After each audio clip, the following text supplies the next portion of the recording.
Dragi moji, drage moje, hajde danas da se pozabavimo jednom tematikom, jednom bolnom tematikom u ovoj državi koja se zove katastar ili ti Republički geodetski zavod. Znači, sve do sada ja nisam imala tri blage veze koliko je situacija katastrofalna po pitanju katastra u Srbiji, no sada, negde od početka ove godine, sam se uhvatila oko katastra jer imam neke hitne stvari da rešavam i onda sam shvatila da zahvaljujući ažurnosti, digitalizaciji i stručnosti ljudi koji rade u katastru to neće biti gotovo sledećih 1.000.000 godina. Zato sam poludela i zato ću pokušati da doprem do nekih ljudi koji imaju moć da regulišu ove stvari, ne samo zbog mene, ali prvenstveno radim zbog mene, ali zbog 1.000.000 ljudi u ovoj državi koji se bore sa katastrom u kom sede totalni debili koji ne znaju svoj posao, niti znaju programerima i developerima da daju zadatke kako se rade interfejsi, kako se popunjavaju formulari i sve ostalo. Znači ovako, ja imam 3 situacije sa katastrom i sve 3 su totalno i apsolutno tragične. Prva situacija se zove konverzija. Znači, mi za konverziju nismo imali pojma do početka ove godine. Moj deda je 1937. godine kupio određenu zemlju i kuću u Kruševcu i naravno posle Drugog svetskog rata oduzeta mu je zemlja, ali mu je ostala kuća u vlasništvu i ispustili smo restituciju pre par godina da nam se to vrati jer posjedujemo originalnu tapiju trala. Međutim, kada mi je otac umro, čekali smo na ostavinsku raspravu godinu dana. Zašto? Zato što opština Savski Venac ima samo jednog jedinog notara i čeka se godinu dana da se uradi postupak. No, oni su to uradili, poslali su u Kruševac u katastar rešenje da je moja majka sada postala vlasnik i sve je to bilo okej. I to je bilo vrlo brzo zavedeno, mi smo bili frapirani kako je to sve odrađeno posle notara. No, međutim, čujemo mi za konverziju i kažu nam da treba da se uradi konverzija kako bi moja majka iz statusa držaoca prešla u status vlasnika, što joj po Božoj volji pripada jer stvar je kupljena pre 100 godina. Kako se zove, i ja joj zakažem na ono zakazivanje kada će sa mojim ćerkom da ode u Kruševac i da popuni formular za konverziju. One odu tamo u zakazano vreme, tamo je prazno, jedan vata zjale, sve je to okej, nije problem, on im da formular na kom nema ništa osim da se popune osnovni podaci. One to popune, predaju njemu i naravno plate taksu. Sad za svaki ovaj korak katastru se plaća određena taksa. Nama posle određenog vremena dođe odbijenica. Zašto? Zato što su oni, da kažem, proknjižili, to jest propustili taj papir kao da ona traži da bude držalac na zemljištu, a ona je već držalac na zemljištu, a ne može da bude držalac jer je već držalac. I zato nas odbiju. Ona nas zove tamo da pita u čemu je problem i oni joj kažu pogrešno ste popunili formular. I ona kaže da, ali na formularu nema nigde deo da se zaokruži i precrta, ubaci u kockicu, krstić ili bilo šta. Nema nigde ništa vezano za držalac, konverzija, nigde ne postoji. I ona kaže, pa koristimo potpuno isti formular za te stvari i verovatno se desila greška. Ok, vi ponovo pošaljite zahtev. Mi onda pozovemo našeg advokata i on umesto nas pošalje taj zahtev i naznači im tamo da je u igri konverzija i oni, kako se zovu, njemu pošalju odbijenicu. I on onda poludi, samo da vidim, i kako se zove, on poludi jer je došla odbijenica, oni ponove istu priču, tako je nešto bilo. Tek sve u svemu u toj priči gde smo mi odbijeni je bila njihova greška prilikom unošenja. I on pozove pravnika iz katastra i pita ga šta se desilo i on mu kaže greška je bila naša, mi smo napravili grešku, pa ste oni napravili grešku, pa onda nama šalju zvanični papir da se desila greška, pa onda imate 8, ne znam, do 15 dana za žalbu ili za, ne znam, pravosnažnost, pa onda se ponovo podnosi sa ponovo plaćenom taksom. Znači, mi bukvalno 3 puta radimo jednu te istu stvar zato što oni nemaju valjane formulare, zato što oni neće da misle prilikom unosa podataka i zato što ne znam šta rade 5 puta istu stvar, samo se vrte u kruga, ne rešavaju stvar. I elem, šta je njemu rečeno? Rečeno mu je, bolje vam je da sačekate period žalbe od, ne znam, 8 dana, nego da se žalite, pa ponovo da podnesete, ponovo da platite taksu, normalno, nego da se žalite, jer u slučaju da se žalite, žalba odlazi u Beograd, u katastar i tamo se neće uraditi u sledećih 5 godina. I ja sam se naježila kad sam čula tu priču, jer kad uđe u Beograd bilo šta vezano za katastar, to kao crna rupa da je pojela, tu se ništa ne dešava. U međuvremenu, znači, to je prva situacija iz Kruševca. U drugoj situaciji, moja majka shvati da je stan u kom ona živi, da je njeno ime i gde je ona vlasnik, da su joj ime i prezime pogrešno uneli. A ona je pre nekoliko godina njima slala ispravku da je se ispravi ime i prezime. I oni umesto da ga isprave, oni ga ponovo zabrljave, pomere 2-3 slova u imenu i 2-3 u prezimenu i to je to, baš ih briga. Znači, greška je bila njihova ponovo. Mi njima pošaljemo zahtev, to jest ona ode i preda im tamo zahtev i zahtev se uredno uknjiži, zavede se tamo u knjige i ja posle nekih mesec dana odem na sajt javni pristup katastru da proverim šta se dešava i naravno nema ničega, ima zabeležba, ali ima još jedna zabeležba. I ja lepo uhvatim, kad se ode na Republički geodetski zavod, ima mali chat box koji iskuči da li hoćete s nekim da će kulate i obično ima neko ko se kao zove Kaja na njemu. I ja sa Kajom se uvatim, mislim da sam snimila taj deo gde se ja razgovaram sa Kajom. Tek sve u svemu, ona meni ispriča, prvo sam ja pokušala da unesem u njihov online formular da vidim stanje predmeta. E sad, ima finta. Kada odete na portal sudova, vi ukucate određeni broj predmeta i tačno imate kockice u koje šta ukucavate, ne možete da pogrešite jer je stavljeno gde se kuca P ili O, gde se kuca godina, gde se kuca broj, gde je ovo koji je sud igri, I vi kada otvorite na portalu sudova, vidite da li je spor rešen, nije rešen, šta je suština spora i dole kako su išla ročišta, šta se dešavalo, ko je šta vodio, veštaci, drne, mrde, rešeno, ćao. Znači, okej, ne izgleda idealno, ali je super, kako sam se nadala. Međutim, kada odete na RGZ ovde i uđete u pretragu da tražite, znači nije problem u programeru ili u developeru. Ja te ljude znam, to su pametni ljudi. Oni rade tačno ono što im se kaže da urade. Znači, on ne može da zna kako ide organizacijona struktura firme i koji su sve zahtevi u firmi, to treba neko da mu kaže, a taj neko je vodeći neki šef, andrak, nešto u toj firmi. Znači, taj koji mu je to predavao kao nalog mu nije napisao ili rekao šta tačno developer treba da napravi kao formular za praćenje toka predmeta. Znači, vi tamo imate kockice gde unesete određene brojeve i sad se zez dešava što u jednoj kockici vi treba da unesete 2 stvari sa crticom između, pa vi sad pokušate prednji, pa zadnji deo, pa ovaj, pa onaj, ne znajući, poremetite sve ostale kockice, ne znajući da taj neko se nije setio da odvoji ta 2 dela između crta u 2 posebne kockice.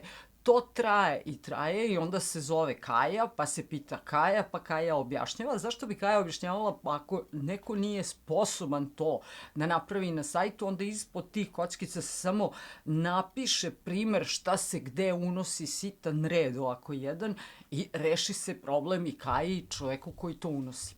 Ja unesem i kaže da li je u toku ili je na čekanju ili tako nešto je bilo, tek sve u svemu, taj zahtev za ispravljanje imena i prezimena, totalna glupost. Znači, napravljena je zabeležba u katastru da je podnet zahtev, a nije urađeno. I ja se rasporučujem sa Kajom i Kaja meni objasni da mi moramo da čekamo jer neki Pera Perić je podneo zahtev pre nas. Ja se izbezumim jer ja ne znam ko je Pera Perić, niti je prošle godine Pera Perić u ovoj kući bivstvovao, niti ima ikakve vlasničke momente nad ovim stanom i to joj objasnim i ona meni kaže ne. On je na istoj parceli, što će reći da je to neki od ljudi koji žive u moje zgradi i on je podneo neki zahtev vezan za njegov stan.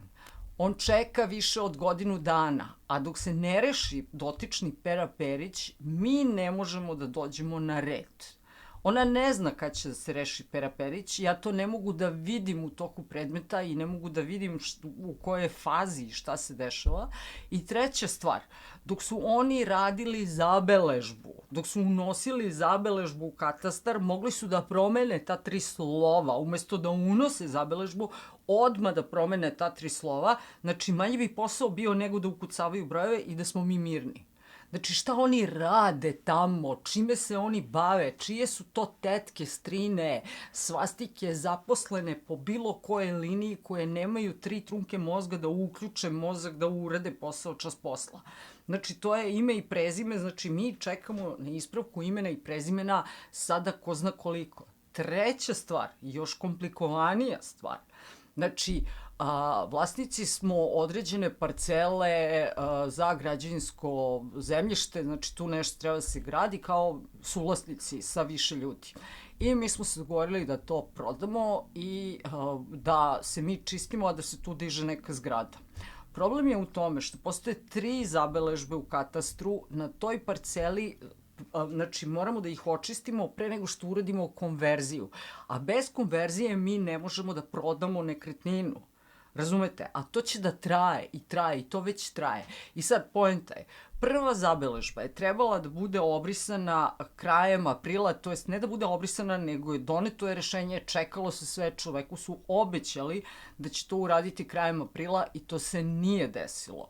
Ja odem da se porazgovaram sa dotičnom Kajom na RGZ sajtu i kažem joj ja imam 2 zabeležbe ovde. Ja kad u onom digitalnom pregledu tog predmeta ukucam, ja shvatim da ni jedna ni druga nisu stavljene u obradu, da su one na čekanju. Nije mi jasno zašto su na čekanju, jer jedna je od pre 2 godine, a druga je od pre godinu dana. I ona meni na to kaže i vi imate zabeležbu iz 2018. godine. I ja kažem dobro, šta je sa njom, jer vidim da je ta zabeležba u radu. Šta se dešava? Kaže, ona je trebala da bude pravosnažna, ne znam zašto nije unesena. Preko kada će da bude unesena? Kaže, ne znam, ali vi onda morate da pišete urgenciju. Ali zašto bi pisala urgenciju za stvar koju je trebalo da uradite pre mesec dana, pre godinu dana i pre 2 godine? Šta ja treba da radim? Možete da odete i da zakažete tamo. Rekao, kako da znam šta se dešava u predmetu? Možete da odete i da tražite sastanak uvid u predmet. Pa meni treba uvid u 3 predmeta, šta da radim i šta ću sa ovim uvidom? Kad ćete da ga uradite? Pa pišete urgencije. Znači ja sam napisala urgenciju u ponedeljak, oni po zakonu za taj predmet iz 2018. Znači to je pre 4 godine, koji je trebalo da bude okačen sada, pa da se briše jedna i druga zabeležba i onda jedna ostavinska odmah da se odradi, odmah za 1000 godina, pa da radimo konverziju koja traje minimum 3 meseca ili možda i više, a nama je hitno da prodamo taj plac i da regulišemo naše imovinsko-pravne odnose i sve ostalo, znači ne možemo da ga prodamo. Zašto? Zato što katastar ne radi svoj posao kako treba. Pa kakav je to način, kakva je to država? Znači, i sada je suština priče, znači ja pošaljem urgenciju, oni mi tamo odgovore da imaju 4 dana da mi odgovore na zahtev, ok, i oni meni naravno ne odgovore na zahtev, usput sam čula da su bili meta hakerskog napada, ovoga i onoga, i sada javni pristup nije dozvoljen, katastru još uvek, kao dozvoljen je firmama i ne znam državnim organizacijama, ovim i onim, zašto nije pojedincima dozvoljen, mislim u čemu je poenta. Oni se samo razvlače da bi što manje radili u životu.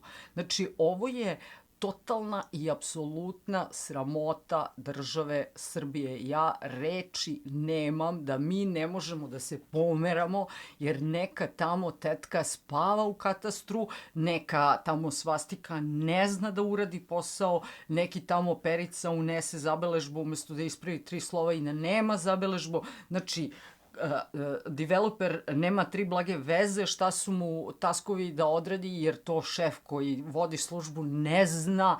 Znači, ko radi u katastru i kako se radi u katastru Srbije, konkretno u Beogradu. Znači, katastar u Beogradu je ispao jedna ogromna crna rupa gde se stvari gube, gde stvari ne znaju, gde stvari stoje i samo imam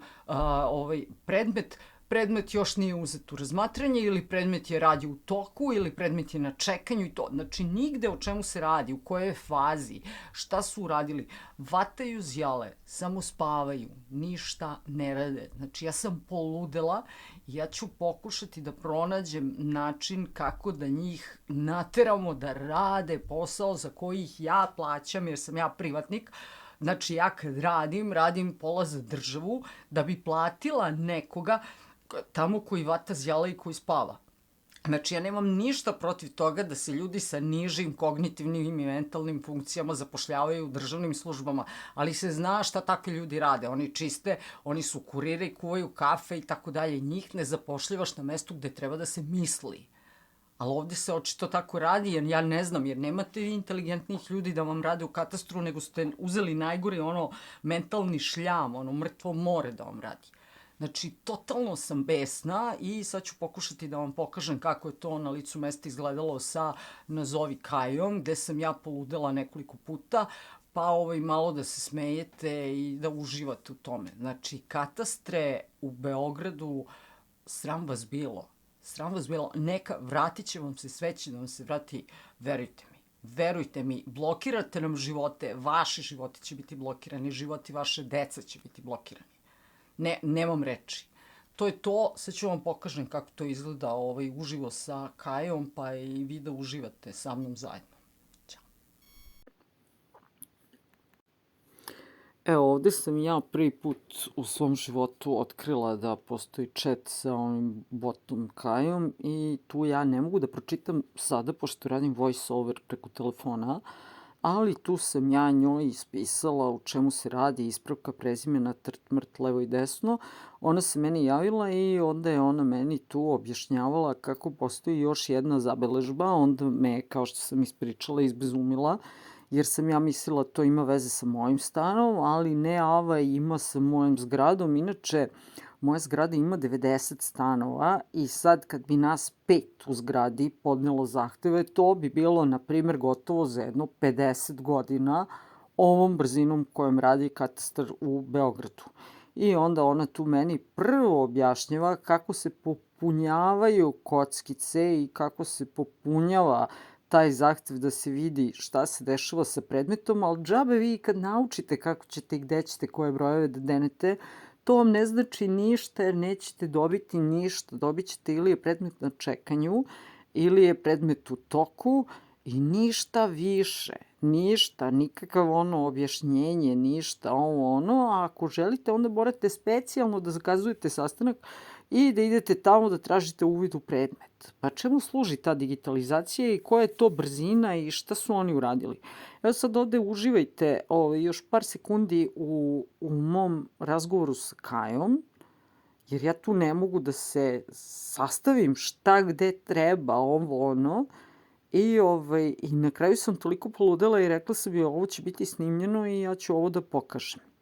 Što i radim. I evo nas, kod e-šaltera, znači e-šalter za građenje, ja ne znam koliko je to iskomplikovano, to je čudo jedno, ja i dan danas ne znam kako ću preko e-šaltera da predam zahtev za konverziju. No, elem, ja ovde, kao što sam rekla ranije, tražim da vidim šta se dešava sa predmetima, jer ja sada znam da ukucam brojeve, ali džabe mi to što znam da ukucam brojeve kad ništa.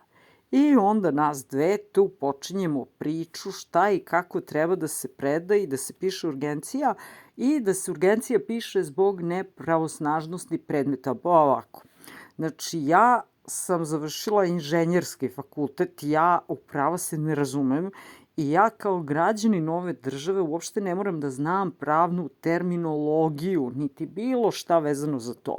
Oni su kao državna služba dužni da meni olakšaju. Ja mogu da budem totalni debil i retard, oni moraju tako da mi naprave da ja tako uđem i da tako vidim sve ono što me interesuje.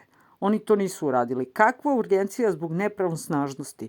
Pravosnažnost je trebalo da bude objavljena krajem aprila meseca, ovo se sve dešava početkom juna. Mi smo sada u poslednjom delu juna, znači ovo ovim tempom nikada neće biti urađeno. I ovde možete da vidite kako se Kaja i ja nosimo, kao dva ovna na brvnu, jel? Kaja nije ništa kriva, ako se uopšte i zove Kaja, ako u stvari nije neki Milutin koji sedi tu i kuca i nerviraju ga te žene što su zaludne, pa uznemiravaju katastar i njihov beauty sleep koji se dešava. I na kraju je dogovor pao da se piše urgencija. Ja sam nisam napisala zbog nepravosnažnosti, nego sam pisala pišem urgenciju zato što ovo nije okačeno, trebalo je da bude okačeno tada, hoću da bude okačeno i da se što pre urade još 2 zabeležbe kako bi mogli da očistimo plac. Ali džabe od svega toga, znači ja se sada molim Bogu da postoji neki način, da postoji neka viša instanca koja će moći sve ovo da pogura i reši